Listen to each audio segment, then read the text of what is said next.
कराग्रे वसते लक्ष्मी, करमध्ये सरस्वती, करमूले तु गोविंद, प्रभाते करदर्शनम.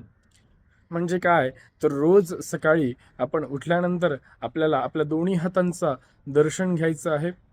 का, तर कराग्रे वसते लक्ष्मी म्हणजे कराच्या अग्रस्थानी म्हणजे आपल्या हाताच्या अग्रस्थानी ही लक्ष्मी वास करते. करमध्ये सरस्वती, आपल्या कराच्या मध्यभागी म्हणजे हाताच्या मध्यभागी ही सरस्वती वास करते. आणि करमूले तु गोविंद, कराच्या मूळ स्थानी म्हणजे आपल्या हाताच्या मूळ स्थानी हे गोविंद वास करतात म्हणजे भगवान विष्णू वास करतात. म्हणून प्रभाते करदर्शनम, म्हणून रोज सकाळी आपल्याला आपल्या दोन्ही हातांना नमस्कार करायचा आहे. आपण आपल्या कर्मानेच म्हणजे आपल्या हातानेच ज्ञान, धन आणि यश हे मिळवतो. म्हणून रोज सकाळी आपल्याला आपल्या हाताकडे पाहूनच सकारात्मकतेने दिवसाची सुरुवात करायची आहे.